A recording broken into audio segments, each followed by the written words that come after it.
성도 여러분 안녕하세요. 5월 9일 목요일 아침 말씀 시간입니다. 오늘 함께 나누실 하나님 말씀은 사도행전 4장 32절에서 5장 11절까지 말씀입니다.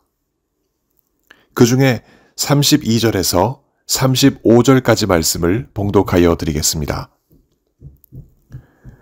믿는 무리가 한 마음과 한 뜻이 되어 모든 물건을 서로 통용하고 자기 재물을 조금이라도 자기 것이라 하는 이가 하나도 없더라. 사도들이 큰 권능으로 주 예수의 부활을 증언하니 무리가 큰 은혜를 받아 그 중에 가난한 사람이 없으니 이는 밭과 집 있는 자는 팔아 그 판 것의 값을 가져다가 사도들의 발 앞에 두매 그들이 각 사람의 필요를 따라 나누어 줌이라. 아멘. 성령이 충만한 사람은 다른 것으로 충만한 사람과 다른 양상을 보입니다. 그것을 한눈에 볼 수 있을 만큼 우리 주변에는 성령 충만한 사람들의 모습이 확연히 드러납니다. 어느 교회 청년부에서 있었던 사례입니다. 10명의 대학생을 선출하여 매 학기마다 장학금을 수여했습니다. 그러나 매 학기마다 그 수의 서너 배가 넘는 지원자가 있어서 교회 장학위원들은 그 선정 작업에 곤란한 일들을 많이 겪었습니다. 최종적으로 선정되는 청년들은 행복해했지만 떨어지는 청년들은 낙심하기 일쑤였습니다. 그렇게 내부적으로 최종 선정자들 명단이 나오고 발표를 앞둔 어느 날 자동차 정비를 하는 한 청년이 남몰래 담당 목사를 찾아왔습니다. 장학금을 못 받는 학생들에게 장학금으로 써달라고 봉투 가득히 담긴 돈을 들고 온 것입니다. 몇 달치 자신이 받은 봉급 전부였습니다. 자신의 물질을 남몰래 장학금으로 내놓는 청년들은 그뿐만이 아니었습니다. 신문사 기자로 일하는 어느 청년도 자신이 힘겹게 번 돈을 아낌없이 남몰래 다른 이들을 위해 내어놓았습니다. 그리고 그렇게 모인 돈들은 장학금 대상에서 떨어진 학생들에게 전달되었습니다. 그 청년들의 이름이 아닌 교회 이름으로 말입니다. 그래서 그 학생들은 그때 자신들이 장학금 대상자에서 떨어졌었다는 사실을 몰랐습니다. 자동차 정비 기술을 배워 기름때가 늘 손에서 지워지지 않던 그 청년, 밤낮 없이 취재하느라 고생하던 그 청년, 이 둘은 과연 무슨 마음으로 남몰래 그리도 큰 돈을 내놓았을까요? 도대체 무엇이 그들의 마음을 그렇게 이끌었을까요?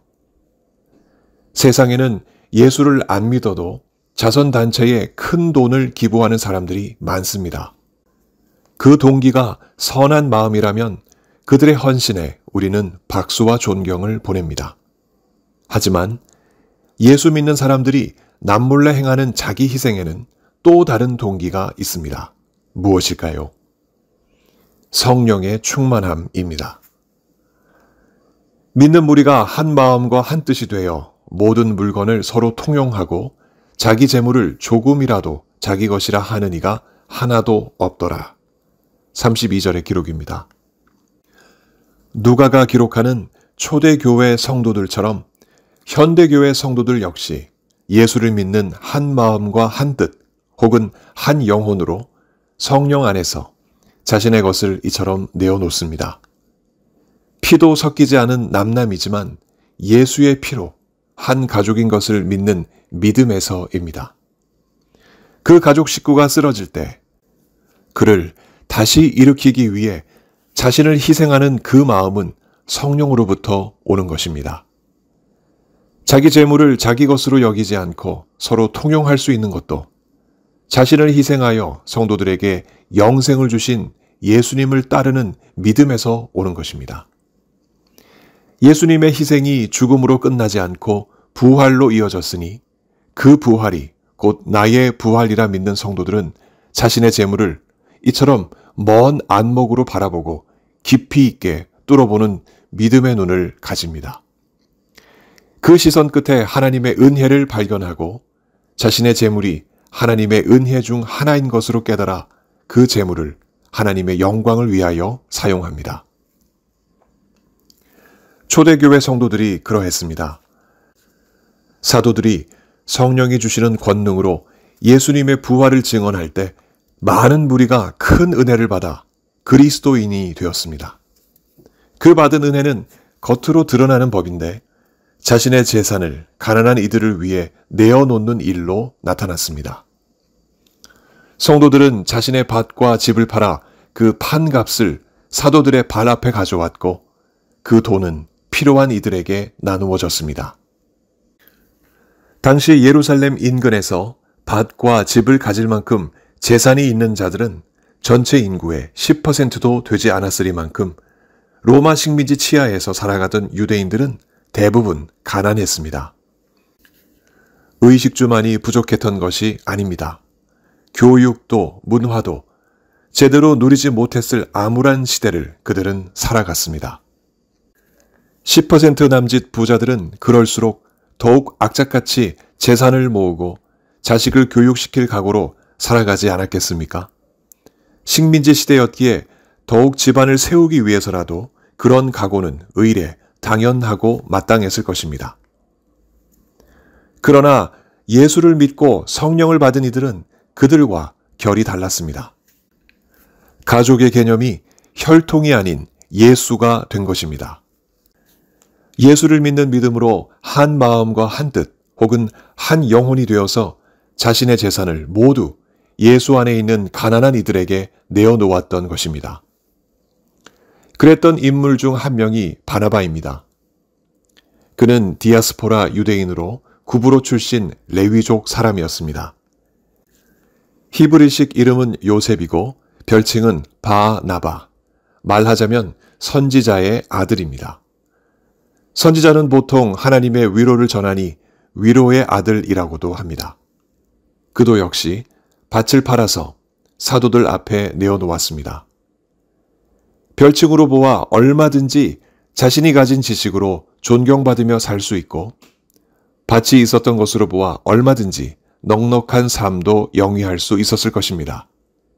그럼에도 모든 것을 사도들 발 앞에 내어놓는 것으로 보아 그도 역시 예수 안에서 새롭게 태어난 자요 성령이 충만한 자였음을 우리는 알 수 있습니다.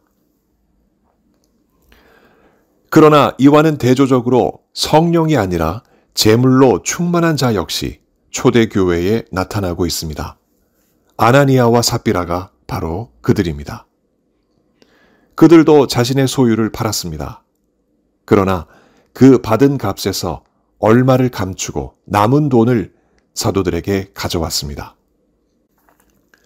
감추었다는 말은 일종의 횡령을 뜻합니다. 마치 여리고성 전투에서 대승한 후 아이성에서 대패했던 이스라엘 백성이 그 패배의 원인을 찾았을 때 아간의 횡령이 있었듯이 아나니아와 삽비라 역시 하나님께 드리기로 한 돈의 일부를 횡령한 것입니다. 그 부정한 돈을 가지고 베드로에게 나아간 아나니아. 그의 마음은 과연 무엇으로 가득했을까요? 성령일까요? 아니면 재물일까요?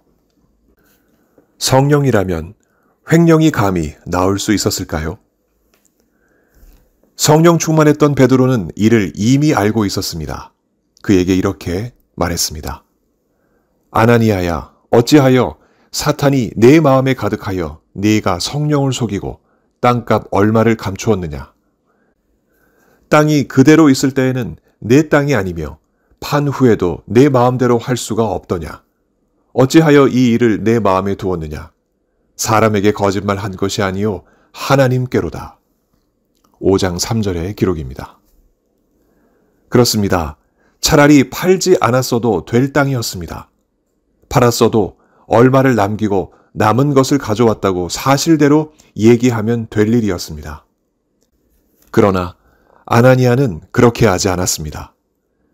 그의 마음에 성령이 아닌 사탄이, 말하자면 성령이 아닌 재물이 그의 마음을 사로잡고 있었던 것입니다.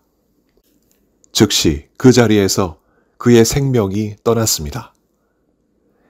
이 일을 알지 못했던 그의 아내 삽비라도 역시 거짓으로 베드로에게 답했습니다. 그러자 베드로가 이렇게 말했습니다. 너희가 어찌 함께 꾀하여 주의 영을 시험하려 하느냐. 보라, 네 남편을 장사하고 오는 사람들의 발이 문 앞에 이르렀으니 또 너를 메어 내가리라. 5장 9절의 기록입니다. 삽비라 역시 그 자리에서 생명이 떠났습니다. 이로써 성령이 아닌 제물로 충만하였던 자들의 말로를 듣는 교회 안팎의 사람들이 크게 두려움을 가졌다고 누가는 11절에서 기록하고 있습니다. 예수를 믿는 사람들이 한 마음과 한 뜻 혹은 한 영혼이 되는 일은 성령의 은혜가 아니면 될 수 없는 일입니다. 물론 비슷하게 흉내를 낼 수는 있을 것입니다.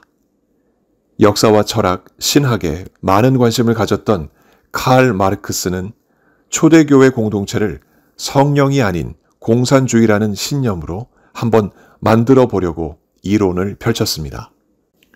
실제로 그의 사상에 매료되어 참 많은 사람들이 세계 여러 나라에서 공산주의로 사람들의 마음을 한 마음과 한 뜻 혹은 한 영혼이 되도록 애써 보았습니다. 그리고 많은 시간들이 흘렀습니다. 과연 무엇이 남았을까요? 남은 것은 갈라진 마음, 갈라진 뜻 혹은 갈라진 영혼이었고 결국 실패했습니다. 아나니아와 삽비라의 길을 간 것입니다. 그렇게 한 마음과 한 뜻, 한 영혼이 되게 하는 일은 오직 성령만이 하실 수 있는 일입니다. 그 성령께서 우리를 한 마음과 한 뜻 혹은 한 영혼이 되게 하셨고 지금도 그리 하십니다. 그 은혜가 우리 교회 가운데 여전히 끊임없이 나타나고 있음을 우리는 두 눈으로 목도하고 있지 않습니까? 참 많은 성도들이 교회 공동체를 위하여 자신을 희생하며 교회를 섬기고 있지 않습니까? 모일 때마다 함께 기도하고 교회를 섬기며 흩어질 때마다 예수 그리스도를 증언하는 삶을 우리가 살아가고 있지 않습니까? 예수님께서 다시 오시는 순간까지 그렇게 우리 모두 성령 충만하기를 기도해야 하겠습니다. 그리하여 예수 그리스도 안에서 한 마음과 한 뜻 혹은 한 영혼으로 살아서 그 은혜를 풍성히 누리며 예수 그리스도의 증인으로 살아가는 복된 우리들의 인생 되기를 이 아침 예수 그리스도 이름으로 간절히 축원합니다. 함께 기도하시겠습니다. 하나님 아버지, 하나님의 크나큰 은혜 가운데 우리가 예수 그리스도 안에서 한 마음과 한 뜻, 한 영혼이 되어 주님의 교회를 섬길 수 있게 하시니 참으로 감사드립니다. 초대교회 성도들이 그러했듯이 우리도 늘 성령 충만하게 하옵시고 성령 충만하여 우리 주님이 허락하신 이 교회를 하나님의 뜻 가운데 온전하게 세워가는 우리 모두 되게 하여 주옵소서. 몸이 아프신 성도님들 이 시간에도 만나주시고 하나님 어서 속히 회복시켜 주옵소서. 출타 중이신 담임 목사님과 사모님 오늘도 지키시고 보호하시며 그 모든 일정 가운데 평안함으로 함께하여 주옵소서. 출타 중이신 성도님들께도 동일한 은혜를 허락하셔서 안전하게 돌아오시도록 우리 하나님 지키시고 보호하여 주옵소서. 오늘도 우리 모두에게 성령 충만한 은혜 더 부어주실 것을 믿사옵고 예수 그리스도 이름으로 감사하며 기도하옵나이다. 아멘. 성도 여러분, 오늘 하루도 주님과 동행하시는 귀한 하루 보내시기 바랍니다. 감사합니다.